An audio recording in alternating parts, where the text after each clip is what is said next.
네, 이런 5.18 왜곡을 방지하기 위해 꼭 필요한 게 국가 차원의 정확한 진상규명 보고서겠죠. 오랜 기다림을 딛고 마침내 지난해 5.18 조사위의 보고서가 나왔는데요. 하지만 핵심 과제를 제대로 처리하지 못했고 보고서 내용이 부족하다는 지적이 잇따랐습니다. 실제로 광주시와 5월단체가 조사위 활동에 대해 조사를 해보니 문제가 한두 가지가 아닌 것으로 드러났습니다. 김정대 기자의 보도입니다. 4년간 500억 원의 예산을 투입해 만들어진 첫 국가공인 5.18 진상규명 보고서.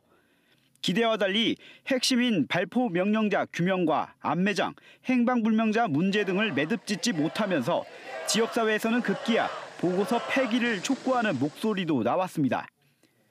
광주시와 5월단체는 보고서가 나온 이후 6개월 동안 5.18 진상규명조사위 활동에 대해 조사를 한 결과 예견된 문제였다고 판단했습니다. 허술한 계획 수립, 부실 조사, 협업 체계 부족 등을 이유로 꼬집었습니다. 특히 부실 조사의 경우 위원회의 결정 과정에서 의견 불일치로 인한 조사 불능 결정을 초래했다고 비판했습니다. 이 의견 차이를 사실 좁힐 수가 없었다는 거죠. 서로 인용하는 자료 자체가 그 동일 상황에 대해서 다른 얘기들 하고 있는 자료들이 섞여 있었고. 조사위 조직 운영의 문제점도 드러났습니다. 일선에서 조사 실무를 담당했던 6, 7급 상당의 절반가량이 중도 퇴직했는데 은폐 왜곡과 발포 경위 등 핵심 과제를 수행하는 조사 3과와 4과에 집중됐습니다. 조사의 연속성과 책임성, 전문성이 떨어질 수밖에 없었다는 겁니다.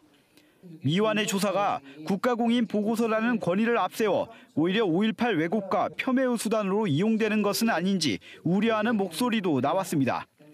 공식 기록인 이 개별 보고서와 종합 보고서를 근거로 해서 이루어지는 왜곡 활동의 경우에는 이 소송 절차에서 우리가 반박하기가 쉽지 않겠다.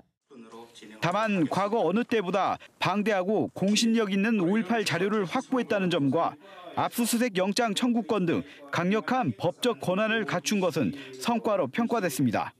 5.18 진상규명위가 하지 못했던 새로운 조사를 할 수 있다고 생각하기가 어렵습니다. 많은 비용이 들어가거나 법적 권한을 필요로 하는 조사를 진행하기는 굉장히 어려울 겁니다.